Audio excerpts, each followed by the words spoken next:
కనీసం ఏముంది తొంగి చూడడానికి కూడా ఓ మంత్రిత్వ శాఖ లేదు, వీళ్ళు చెప్పుకోవడానికి కూడా ఓ మంత్రి కనిపాడు. ఈ దేశం మా కోసం ఒక మంత్రిని కూడా ఏర్పాటు చేయలేకపోయింది 75 సంవత్సరాలల్లా. ఈ భారత రాజ్యాంగంలో ఉన్నటువంటి ఆర్టికల్ 340 ఆ తర్వాత ఇందులో ఉన్నటువంటి సామ్యవాద సమానత్వం అనేటువంటి పదాలు మమ్మల్ని ముందుకు తీసుకుపోవడానికి పెట్టినట్టుగా ఈ భారత రాజ్యాంగంలో కనిపిస్తాయి.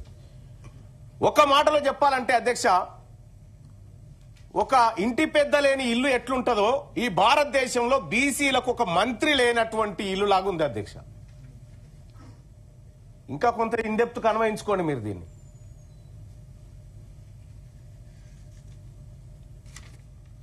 దేశంలో 60% ఉన్న బీసీల వద్ద ఓట్లున్నాయి కాబట్టి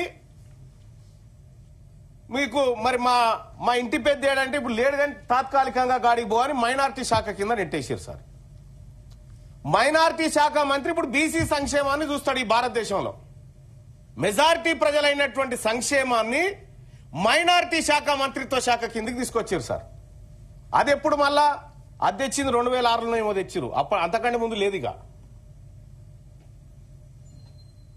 ఈ దేశంలో ఓబీసీలకు ఎక్కడ న్యాయం జరుగుతుందో అని మైనారిటీ శాఖ మంత్రిని మెజారిటీ బీసీల మంత్రిగా చూపించారు అధ్యక్ష. న్యాయం జరగగల పొరపాటున మైనారిటీల సంక్షేమానికి ఒక మంత్రిత్వ శాఖ ఉన్నట్టే మెజారిటీ ఓబీసీలకు ఎందుకు లేదని నేను అడుగుతా ఉన్నా అధ్యక్ష. ఈ దేశంలో సుమారు 50 పైచీలకు మంత్రిత్వ శాఖలు ఉన్నాయి అధ్యక్ష. ఒక్క మంత్రిత్వ శాఖ మా కోసం పెట్టలేకపోయిన ప్రభుత్వాలు మమ్మల్ని పైకి తీసుకొచ్చే ఆలోచన చేస్తున్నాయని 78 ఏళ్ల సంధి చెప్తా ఉంటే ఆ మోసపు మాటలు ఇని ఇని ఇని ఇసుకొస్తా ఉంది అధ్యక్ష మాకు బీసీలకు. ఆర్థిక సమానత్వం గురించి దేశంలో ఉన్నటువంటి సంపద అందరూ ప్రజలకు సమానంగా పంచబడాలి, తద్వారా అందరూ ఈక్వల్ గా కనిపించాలనేది మన సమానత్వం గురించి మాట్లాడుకున్నాం.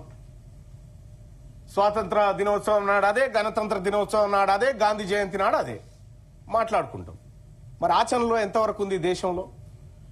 ఇదే భారత రాజ్యాంగంలోని ప్రియాంబుల్ పీఠికలో ఆర్థిక సమానత్వం అని రాసుకున్నాం. సోషల్ జస్టిస్, ఎకనామిక్ జస్టిస్ అని రకరకాలుగా రాసుకున్నాం. అంటే ఈ దేశంలో ఉన్న సంపద దేశంలోని అన్ని వర్గాలకు సమానంగా పంచబడాలి, తద్వారా ప్రజలందరూ ఆర్థికంగా సమానత్వం సాధించాలని పీఠికలోని ఆర్థిక సమానత్వం సారాంశం అధ్యక్ష. మరి జరిగింది ఏంది అధ్యక్ష? ఈ దేశంలో ఉన్న 140 కోట్ల మంది ప్రజలకు దేశ సంపద సమానంగా పంపిణీ జరిగి అందరూ ఆర్థికంగా ఈక్వల్ గా ఉండాలని పీఠిక చెప్తా ఉంటే ఒక నివేదికను పరిశీలిద్దాం అధ్యక్ష. 1-2 నివేదికలు పరిశీలిద్దాం. WID వరల్డ్ ఇన్ఈక్వాలిటీ డేటాబేస్ అధ్యక్ష. ఆ నివేదికతో పాటు అంటే దాన్ని ప్రపంచ అసమానతల డేటాబేస్ కూడా అంటారు అధ్యక్ష. ఈ డేటాబేస్ ని ఆక్స్ఫామ్, ఫోర్బ్స్, హురూన్ సంస్థలు తయారు చేసి ప్రకటిస్తాయి అధ్యక్ష. ఈ నివేదికలు పరిశీలిస్తే మన దేశంలో ఆర్థిక సమానత్వం పెరిగిందా లేకపోతే ఇంకా దిగజారిపోయిందా మనకు అర్థమవుతుంది అధ్యక్ష. గతంలో అంటే 1972 నుంచి 73 NSSO అంటే నేషనల్ శాంపిల్ సర్వే ఆర్గనైజేషన్ అనే సంస్థ, దానికి ఇంకో పేరు కూడా ఉంది, నేషనల్ స్టాటిస్టికల్ ఆర్గనైజేషన్ అనేటువంటి సంస్థ. ఇవన్నీ సర్వే సంస్థల అధ్యక్ష. ఈ దేశంలో ఉన్నటువంటి ఆర్థిక అసమానతలు, ప్రజల మధ్య ఉన్నటువంటి వ్యత్యాసాలను ఇవి క్షుణ్ణంగా పరిశీలించేటువంటి సంస్థలు. ఈ నివేదికలు ఒకసారి చూస్తే అధ్యక్ష, ఇవి ప్రతి 5 ఏళ్లకోసారి దేశవ్యాప్తంగా సర్వేలను బయటపెట్టాయి. కానీ 2011లో ఒక సర్వే ఆగిపోయింది. తర్వాత CMI centre for monitoring Indian economic మరియు consumer pyramid household survey అని నిర్వహించారు అధ్యక్ష. ఈ అన్ని సర్వే రిపోర్ట్లను పరిశీలిస్తే ఈ దేశంలో పేదవారి జాతకాలు, పెద్దవారి జాతకాలు మొత్తం బయటకు వస్తాయి అధ్యక్ష. ఈ సర్వేలో ఆర్థిక సమానత్వం అనేటువంటి అంశాలు ముఖ్యంగా 1990 తర్వాత నుండి 2024 వరకు ధనవంతుల సంపద భారీగా పెరిగినట్టుగా ఈ సర్వే నివేదికలు చెప్తా ఉన్నాయి అధ్యక్ష. ముఖ్యంగా 2022-23లో 1% ఉన్నటువంటి సంపన్న వర్గాల దగ్గర 40% సంపద పోగుబడ్డది అధ్యక్ష. ఈ దేశంలో 1% ఉన్నటువంటి సంపన్న వర్గాల దగ్గర 40% సంపద పోగుబడ్డది. Income and wealth inequality in India నివేదికలు చెప్తున్నటువంటి లెక్క అధ్యక్ష. ఇది పేదవాళ్ళు మరింత పేదలుగా, సంపన్నులు మరింత సంపన్నులుగా మారిపోయారు అధ్యక్ష.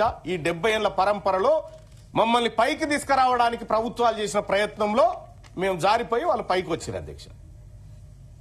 అంటే భారత రాజ్యాంగం చెప్తున్న ఆర్థిక సమానత్వం వచ్చుడు మాట దేవుడెరుగు, ఇంకా పేదలు కడు పేదలుగా మారిపోయారు అధ్యక్ష. ఈ దేశంలో 78 ఏళ్లుగా ఈ దేశ పాలకులు సాధించింది ఏంటంటే సంపన్నుల సంపద పెంచి పేదలను నిరుపేదలుగా తయారు చేయడంలో సక్సెస్ అయ్యారు అధ్యక్ష.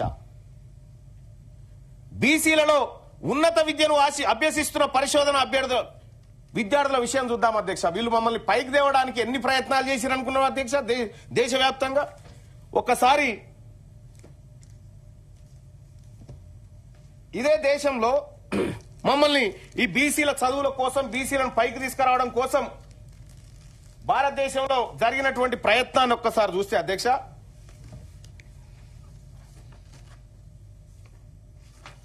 రైట్ 2014-15లో భారత ప్రభుత్వం 16 లక్షల కోట్ల బడ్జెట్ పెట్టింది అధ్యక్ష. మా బీసీ పిల్లల చదువుల కోసం, అందులో కూడా ఒక్క చదువు కాదు, మళ్ళా pre matric scholarships, top class school education support, college education, IIT IIM support, construction of hotels, hostels of boys and girls, scholarship for higher education, overseas studies, national fellowship, venture capital fund, PM Dakshin for backward classes, national backward classes finance and development corporation, ఇట్లా వివిధ మార్గాల ద్వారా బీసీలకు 2014-15 ఆర్థిక సంవత్సరంలో భారత ప్రభుత్వం 16,63,000 కోట్ల రూపాయల బడ్జెట్ పెడితే ఈ దేశంలో 60% ఉన్న బీసీ పిల్లల కోసం ఆ 16 లక్షలకి 54 కోట్లు పెట్టింది అధ్యక్ష. 54 కోట్లు అధ్యక్ష. 2015-16లో 17,90,000 కోట్ల రూపాయలు ఈ దేశంలో బడ్జెట్ పెడితే బీసీ బిడ్డల చదువు కోసం భారతదేశ వ్యాప్తంగా 1,085 కోట్లు మాత్రం కేటాయించారు అధ్యక్ష.